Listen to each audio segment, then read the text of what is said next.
There it is, your computer clacking away in the corner of your office, processing paychecks for your small business. Or is it?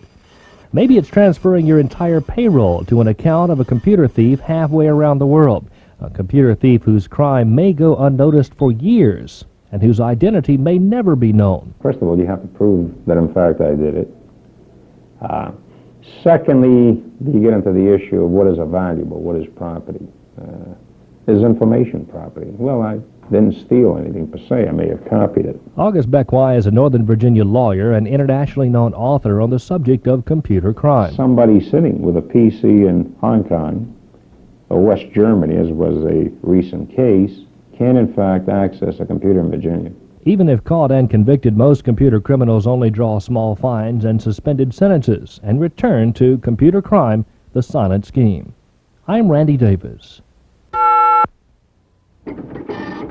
In a recent case, a dishonest employee created an army of ghost suppliers by computer and took his company for more than $100,000. It was easy as pie. There are things you can do to protect your computerized information, but how much is too much? The very purpose of automation is to facilitate the transaction of business. It is not to turn it into a fortress. Virginia lawyer and computer crime expert August Beckwai says the best way to prevent computer crime is to screen job applicants, check their backgrounds. He calls it people security. I mean, if employees have a sense of loyalty to the corporation, to the organization, to leadership within that organization, you're going to find they're not going to go around tampering with the data. Hiring honest employees, that's one way to beat computer crime, the silent scheme. I'm Randy Davis. We haven't had a lot of complaints about computer crimes. Larry Mitchell with the state police says less than a dozen complaints have come in from Virginians over the past few years about computer crime. And of those, only one resulted in a conviction. That was a misdemeanor. One complaint, I believe, that some computer material was erased. And we've had one or two complaints that people entered computers of private companies to seek personal data on the employees, such as home addresses, telephone numbers, and that type of stuff. 4 years ago, Virginia lawmakers passed specific legislation defining computer crime, but classed it as a misdemeanor. Police, judges, lawyers, and juries don't understand enough about computers, so violators usually get off with a slap on the wrist. And that's only if the victimized company wants to risk bad publicity by prosecuting. And they usually don't. That's why computer crime remains the silent scheme. I'm Randy Davis. It's probably a good thing Virginia State Police aren't swamped with complaints of computer crime. They have to rely on investigators who have some background in computers. And we have selected some of those people that have a previous interest in computers and sent them to some specialized courses to investigate computer crimes. Larry Mitchell with the state police says 6 people at the Criminal Investigation Bureau now have such training. That's 6 people for the entire state of Virginia. But that's 6 more than most city and county police departments have. And I guess the actual mechanics of how computers work and so forth is difficult for law enforcement people to keep up with. Most experts say calling the police to deal with techno-crime should be a last resort anyway. It's up to business managers to understand how vulnerable their computerized files are, to keep an eye out for computer policy violations, and to be ready to pay for added security measures. At this point, the people are more powerful than the police in preventing computer crime, the silent scheme. I'm Randy Davis. If a computer criminal knows the phone number you use to activate your computer at home or in the office, he can usually operate your computer from the comfort and safety of his own living room. No need for breaking and entering, guard dogs, or getaway cars for the information thief of the 80s. Most small businesses do not have tie-ins with telephone lines, so they're not that concerned about people calling in and taking their information. Charles Shanes of Marcoin Business Services of Virginia says that makes security easier to provide. But even those companies that do have that facilities, there are ways to accomplish that with security codes, passwords on computer access, things of that nature. Since any password-protected system can be entered with the right password, it helps if the thief has a source inside the company. That brings us back to the #1 preventive measure, hiring trustworthy employees to help stem the tide of computer crime, the silent scheme. I'm Randy Davis. When Charles Shanes of Marcoyne Business Consultants of Virginia says the word computer to his clients, he has to follow up with ways information can be safeguarded before the customer gets paranoid. These days, there's just too much valuable information on office computers to be careless about it. We're talking about not only financial information, but you're talking about customer lists and names and addresses and things if you've got an employee who's leaving or thinking about starting their own business or whatever. It gets to be a real concern. Even if a former employee is caught stealing trade secrets, many managers won't bring him to trial for fear the secrets themselves will come out in testimony. Nevertheless, Shane says fear of computer thievery should not keep a business that needs a computer from getting one. That is not a concern really as to whether or not you do it.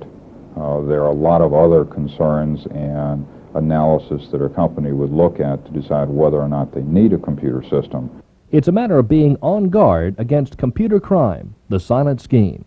I'm Randy Davis.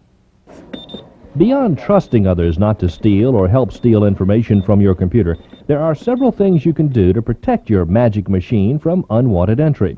One, you could keep it in a locked room. Another key lock operation would be the use of a key lock on the computer itself, where a key actually locks up the computer so that the keyboard and the disk data, the data on the machine itself, may not be accessed. Glenn Dardick of the Dardick Computer Company of Virginia suggests if your computer is hooked up to a telephone line, make it a private lease line between your home and office, for example, so no one else could get at the information by telephone.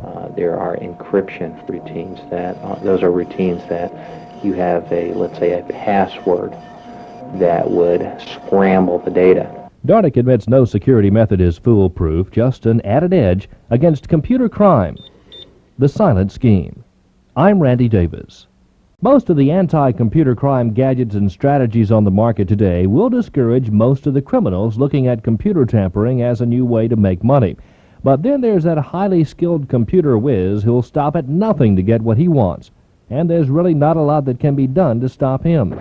Meaning the one person that's willing to go to any length to steal that information, hopefully is not one of the people that wants your data.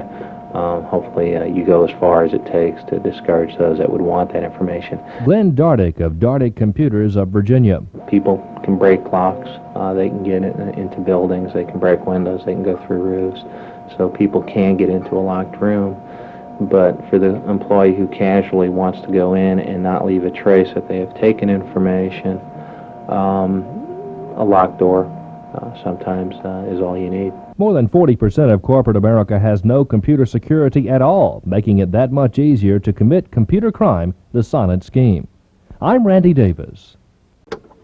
At Virginia Commonwealth University, Jim Yuha teaches people how to use computers and how not to use computers.